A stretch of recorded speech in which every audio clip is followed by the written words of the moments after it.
What's going on, everyone? My name is Northy, and once again today we are back with a Team Coach preview. We are getting into a brand new week in hopes that maybe things will go well for us. As we know, last week unfortunately did not. Just a mix of things going on well. I think it was a very random week last week, so hopefully we get back to the normalcy we expect and can pull out something big. But this week we're taking a few risks, we're changing some things up, and I think that's maybe the theme of the week, hence the title of the video. But I'm hopeful that I won't be the only one risk taking, and I won't be getting punished for it either. I know that being safe at this point in time is often a good idea, especially being so high up in the season rankings, but I've decided I want to go for it all, man. I want to get myself a win, and if I can do that, the only way I can do that is by making moves, by making changes. And so I'm hopeful that this is the change that we need to make and the things that are going to help us get ourselves another prize card. So without further ado, I'm going to get into it, but before we do so, leave a like on the video, subscribe to the channel if you are new.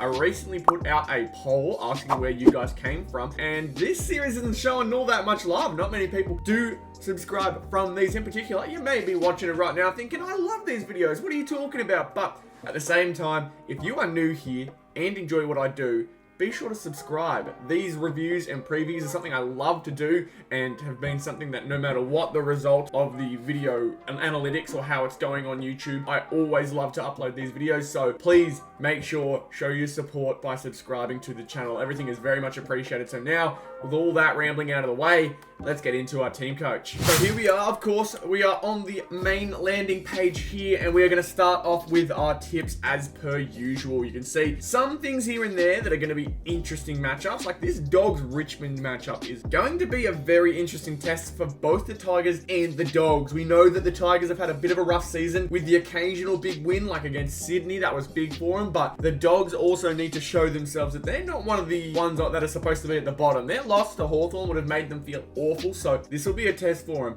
Between them, I'm gonna go the Dogs purely because the rankings tell me so. They've got more talent, they have players who should be able to get them over the top, but they've just not being able to put it together, and just had another one of those games last week where it may decide their season whether they make finals or not. So hopefully this tip is right, but we look at Hawthorn versus St Kilda as well. You'd think from there the Saints should get that one. Saints have also had some games where they've really kept it close against sides they should have blown out, but St Kilda, they should be able to take this one over Hawthorn, although Hawthorn definitely could make it close. Their win against the Bulldogs could absolutely change things up, so we'll see how it goes. Collingwood versus West Coast, we think Collingwood should be able to take this one quite easily, but West Coast, they've had the ability to surprise this season. We'll see how that one turns out. Gold Coast should be able to pump North, yet last time they played each other, North took the win, so maybe some people are thinking about that, but Gold Coast realistically should be able to take it. We go to Adelaide versus Brisbane, two teams who are coming off of wins, I believe, some pretty good ones. Adelaide at Adelaide against Port, that is a very solid win from those boys, so that's great for them.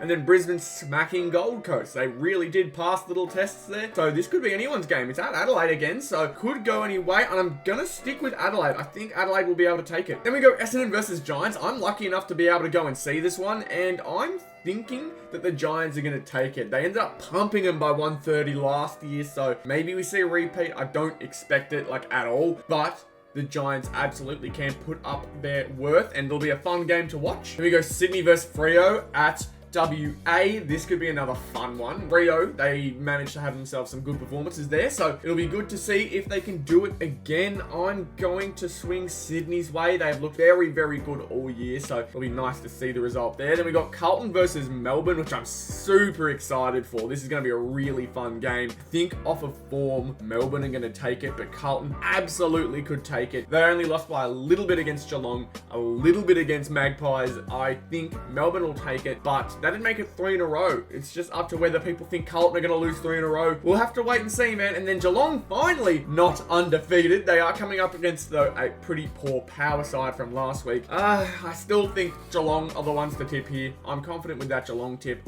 but Port, if they played the way they normally should, could absolutely have a good game. So that is who we are going with. And now we're going to go and enter Star Power. Star Power is going to be good fun this week. Loads of changes. So Mighty, I've switched out Sheasel and put in Dacos. Why? They are up against the Eagles, and you think that they'd be able to have their way with the Eagles, even though they have showed signs. It'll be good fun to see Nick Dacos hopefully have himself a good game. He's come back to form last week, so we'll have to wait and see. He could have another average game. There's a lot of people that now now share the ball within that Magpies group. But after last week and Dacos finding his strength, I'm going to say that Dacos manages to find his way to keep that going. Midfield ball, we've switched it up. He is now out. I believe it was Zachy Merritt before. We are now going with Matt Rowell. He is up against North Melbourne, and I just think Matt Rowell, he's a rough and tough player against a side who really don't have all that many. You've got George Wardlaw, who's not always in the midfield. Josh Simpkin can be a rough nut sometimes, but for the most part, no one is rougher than those guys. And Matt Rowell, I think, could absolutely have his way this game, so I've chucked him in. I've gone with Hayden Young for defensive dynamo.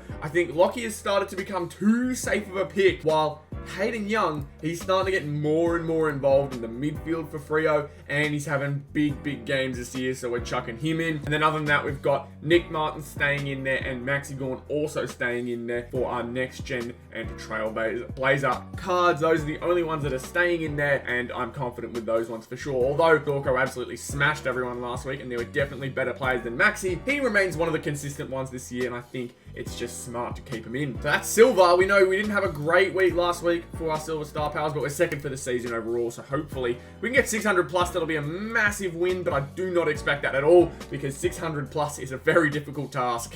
Some people manage to get cards with just a little under 600, so we're aiming for that 580 to 600 range. That's about where we want to go, and to get that, we need some really good performances. If we can get a 150 from one of these guys, then it gives us some breathing room, but everyone has to be 100 plus, so there's a few scary ones for that, but I realistically think everyone is primed and ready for a good game. I'm going to move to Ultra, and Ultra, it doesn't look unchanged, but there is one change. I just have not made it yet because I have not revealed the card. To give a little hint, Connor Rosie is not playing this week, so I've had to go and find another one and pick it up. That is what I have done, so I'll let you guess which mighty Team Star Powers I have picked up. And obviously last week we didn't do too well either. We still managed to get under top 100, so that's good, but still third overall. We still need to see some improvement. We need to get ourselves a high score. 100 has to be over 900 in my opinion. If we can get that, that'd be amazing. So again, let me know who you think my Ultra Team Star Powers is, but it's going to be a guess until next week when you see my score. So hopefully it goes well. Obviously, Rosie, it sucks to not see him in this next week. But yeah, he's done very well for me and got me a load of prize cards in the meantime. So now we go to Top Team. Top Team is going to be a very big risk-taking week. You can see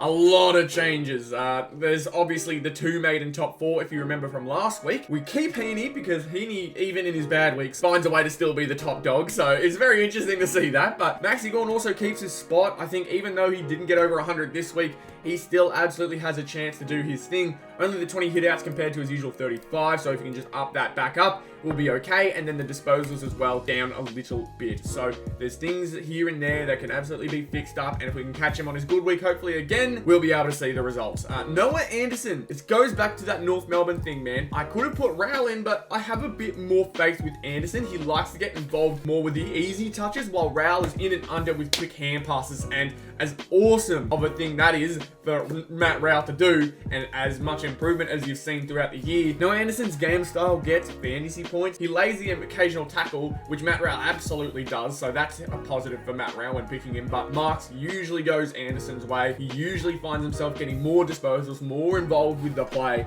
and so I've picked Noah Anderson this week against the North Melbourne side. He should be able to absolutely ruin. We'll have to wait and see, but backman, we have gone with Nick Dacos, again, for the reason that they are up against West Coast, and I looked at the backmen for the Gold Coast Suns. Will Powell has been suspended, so we cannot pick him. Sam Collins and Charlie Ballard don't get involved all that much. You say 54 for Ballard, 56 for Collins, so there is no Gold Coast backman who will be able to really do well for us in the Teamcoach system. So it's unfortunate, but that's okay. Obviously top 4, we are sitting pretty on number 1. A lot of people were confused as to the results of last week, so even though we didn't have the greatest week, we're still number 1, and we're still ways away from everyone else, purely because of the fact that no one else knew exactly how to rank this week. So yeah, rank 1 still, got to keep it up. And we move to top 18 finally. You can see a few things here and there that have changed up. Sinclair and Dacos have made their way into the squad, taking over Andrew McGrath, who has done very well for me. I'm not mad at him whatsoever. And Nick Dacos has taken over. I actually can't remember who he took over.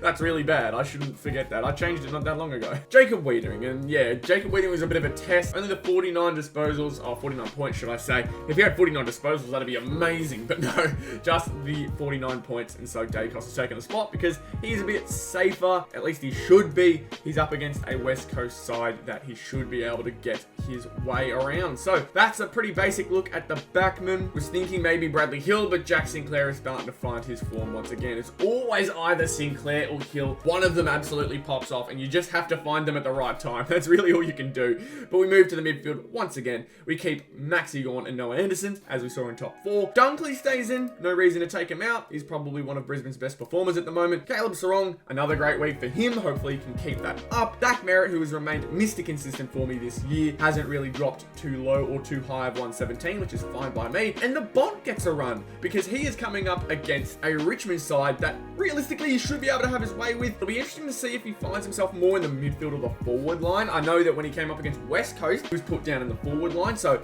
he got his goals, but didn't probably get as much of the ball as I would have liked. Hopefully, though, this week against Richmond, they'll be able to do their thing. But I do have more faith in Shea Bolton, as you'll see in this forward line. Only 42 last week, but this week he should be able to do more. I think he should. Against the Dogs, who have been kind of poor, think he'd be able to do something big. We'll have to wait and see, but a few interesting ones. I think the forward line has remained completely untouched. We're keeping Langford in again. I think he has been consistently really good for them as that forward option. You can see outside of Langford, the rest of them are also tall forward options. Joe Danaher again, I thought about, but he has just really let me down when I've needed him. It's really hard to pick Joe Danaher at the moment for me because he's got the same kind of deal that I have with some of the other players, that whenever I pick him, they play poor. But the same can't be said for likes of Jeremy Cameron, who's a bit on and off. Brian Myers has remained awesome for me basically all year. Even in a down week, he's still been really good as a small forward. And Isaac Heaney has been Isaac Heaney. He just remains to be dominant like he is. We'll have to just wait and see if he has an off week this time around. But the hope is over 1,700 this week. You can see 1,641 didn't do us too well, but 1,700 was what got you a prize card last week. We're still in the top 50, and I feel very, very confident about consistently getting top 50s, because even in a week I thought I did quite poor,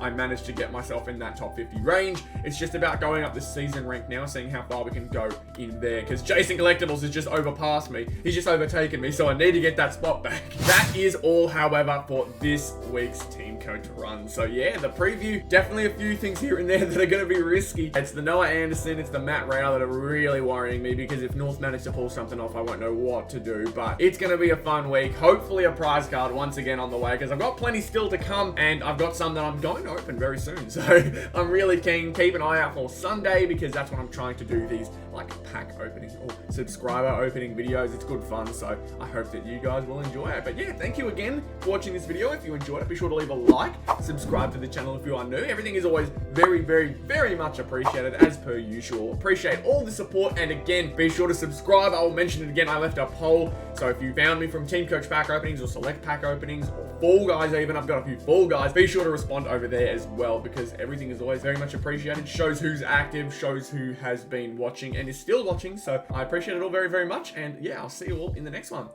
Goodbye.